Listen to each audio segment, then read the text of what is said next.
You remember Peter? All right, 12 disciples on the boat, stormy night, and they see someone like a ghost, who's walking on the water. And Jesus said, "Fear not, it's I." And Peter makes his bold declaration, "Hey Lord, if it's you, call me out onto the water." And there was one disciple who stepped out of the boat. He wasn't sure. Do you think Peter was sure when he was stepping out of that boat? Do you think he was sure? He was going to step on water. Who's ever walked on water? Who's ever even heard of walking on water?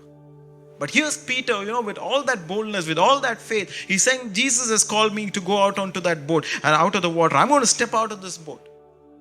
And he stepped out of the boat, and you know what the problem, what happened? He failed. Yes, he did. He began to look at the storm. He looked at, the waves, and he got scared and he began to sink. He cried out, "Lord, help me."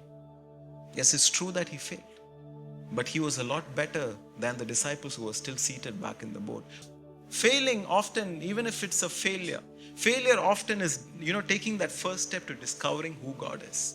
Because here's what Peter knew that day the other disciples did not discover. Peter knew who Jesus was in a much more closer measure. Why? Because he was willing to take that at least at one step of faith. I'm telling you, church, just because you failed doesn't mean that it was not God. Just because you failed, that it doesn't mean that it was not God. And here's what I promise you. If you failed, you've known who God is in a much more deeper measure. You have.